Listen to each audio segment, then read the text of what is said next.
Hi everyone, welcome to my channel. ಇವತ್ತು ನಾವು baby food ಮಾಡ್ತಿದ್ದೀನಿ. ಸೊ ಮೊದಲಿಗೆ ಬಾಣಲಿಗೆ ತುಪ್ಪ ಹಾಕಿ ಅದಕ್ಕೆ ಸ್ವಲ್ಪ ಡ್ರೈ ಫ್ರೂಟ್ಸ್ ಯಾವುದಾದ್ರೂ ಸರಿ.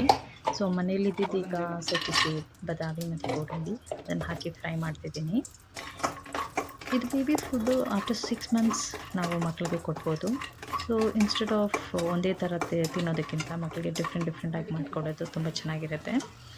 ಆಮೇಲೆ 1 ಕಪ್ ಮಖಾನ ಹಾಕ್ಕೊಳ್ಳಿ. ಅದನ್ನು ತುಪ್ಪದಲ್ಲಿ ರೋಸ್ಟ್ ಮಾಡಬೇಕು. So makhana is a very good health food for the babies. ಅದನ್ನು ರೋಸ್ಟ್ ಮಾಡಿ ಅದಾದಮೇಲೆ ನೆಕ್ಸ್ಟ್ 1 ಕಪ್ ಆಫ್ ಅವಲಕ್ಕಿ ಹಾಕ್ಕೊಳ್ಳಿ. ಇದನ್ನು ತುಂಬ ಚೆನ್ನಾಗಿ ರೋಸ್ಟ್ ಮಾಡ್ಕೋಬೇಕು. ಇದು ಒಂದು ಸ್ವಲ್ಪ ಫಸ್ಟ್ ಕ್ವಾಲಿಟಿ ಅವಲಕ್ಕಿ, ತುಂಬ ಚೆನ್ನಾಗಿದೆ. ಸೊ ಚೆನ್ನಾಗಿದೆ ತೊಗೊಂಡು ಚೆನ್ನಾಗಿ ತೊಳೆದು ಒಣಗಿಸಿ ಆಮೇಲೆ ಇದನ್ನು ರೋಸ್ಟ್ ಮಾಡ್ಕೊಳ್ಳಿ.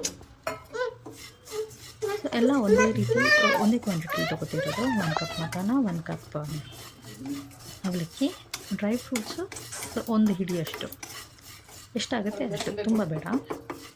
ಇದಾದಮೇಲೆ ನೆಕ್ಸ್ಟು ತುಪ್ಪ ಹಾಕಿಬಿಟ್ಟು ಒಂದು ಸ್ವಲ್ಪ 1 ಕಪ್ ಆಫ್ ಓಟ್ಸ್ ಹಾಕ್ಕೊಳ್ಳಿ. Oats is also a very good source of energy. So ಇದು ಮಕ್ಕಳಿಗೂ ತುಂಬ ಒಳ್ಳೆಯದು.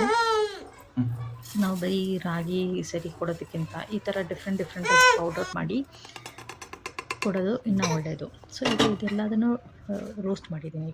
ಈಗ ನೆಕ್ಸ್ಟು ಇದನ್ನು ಜಾರ್ನಲ್ಲಿ ಹಾಕಿ ಫುಲ್ ಚೆನ್ನಾಗಿ ನೈಸ್ ಪೌಡರ್ ಹಾಕಬೇಕು. ತರಿ ಇರಬಾರ್ದು.